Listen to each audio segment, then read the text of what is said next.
So it's me, your little boy Kishamsen. Good evening to all my amazing choosing one. Happy Sunday to you all. So I have something for us today. If you are that type of person who publicly smile but secretly shed tears, listen, congratulations, because God is about to settle you secretly and openly. I don't get to know whether you have cried like what, like Esther. I don't get to know whether you have passed the situation that Anna have gone through. Sometimes she do what? She smile publicly, but secretly she is dying. I don't get to know what people have already knew, or what people have already said about you, or what they have concluded behind you, or what they used to mock you.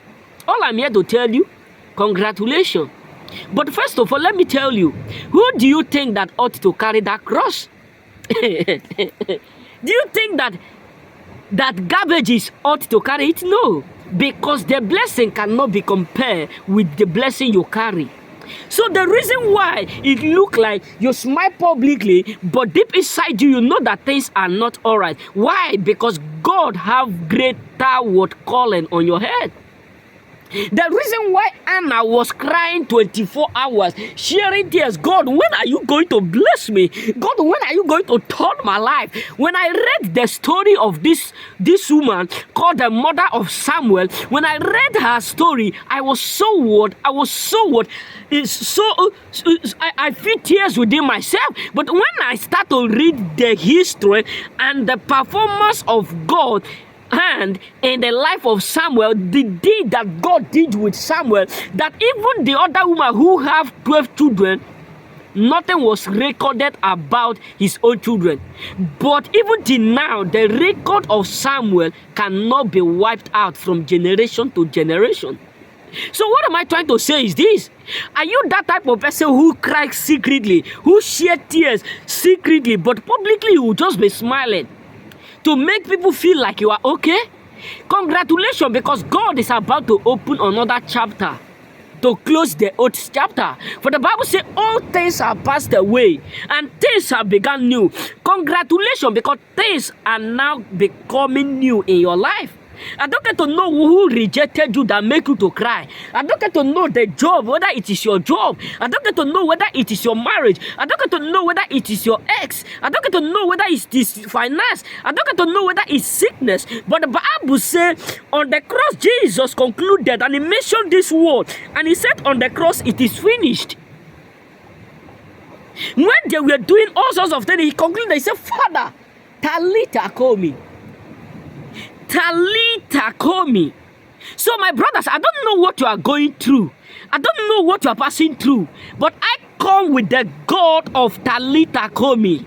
I come with the God of what? The consuming fire. I come with the God who do it yesterday and who is still doing it today. I come with the God who rewrite the history of Anna, who changed the background and the what and the camera or the attitudes or the mindset that people have been using to mock him. That those who were mocking Anna will at the end they start to run to Anna, in order for them to get the prophecy that we do, that will rewrite the story through the son Samuel.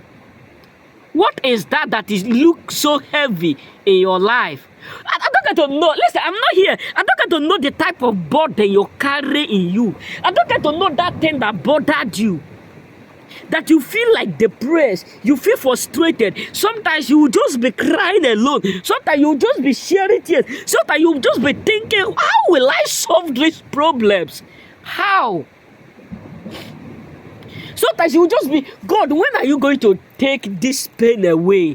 God, why me? Why me? Why me? You ought to understand, the greater you become, the trouble you do what you need to wait for. Hey, God.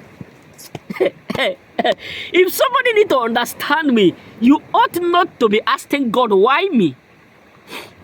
Let me be real with you. You ought not to be asking Father, why me? Because he seeth all, both in the darkness and all. So my brothers, do not be devastated when the world rejects you, because God will accept you. Yes, I know it's painful when it look like no one is ready to support you. I know it's painful when it look like you are carrying load that is bigger than you. But remember one thing, that the more load you carry is the added, is the what is the quality, is the how will I say it's a means in which you will dictate that there is a blessing in you that is greater than the load you are carrying. Because if that load that you are carrying is bigger than you, God himself will never allow it to come close to you. So there is something in you that he knew right from the beginning, that thing will solve the problem that is coming ahead of you, because he knows the thought he has for you. Thought of peace, not to harm you. Thought to make you prosper, not to do what destroy you. Thought to promote you, not to dispromote you. Thought to elevate you, not to do what to break you. So my brothers and sisters, whatsoever you are passing through, God is aware. Our Father is aware. Is indeed aware. Stop crying over who rejected you, because if they know what is inside you, they will have not. If they knew what was inside you, they will have not. So allow them to beat the bush, because time is coming when God will step in. All tongues will do what will go down. When God will step in, all knee will go down. That is why I'm here to tell you, brothers, polighted. Do not be confused. Do not be troubled. Do not feel bad because of people who rejected you, because of people who abandoned you, because God will never abandon you. Because all his thoughts are thought to make you great, thought to bless you, thought to increase you, and thought to do to protect you. God say, so whatsoever you are passing through, even if you are crying day and night, God is seeing you. I'm here to tell you, it is a season for you to enter into your greatness. Celebrate it, because God is about to do it. That those who rejected you will start to find what missed to do or to come in. Remain blessed. May God bless you.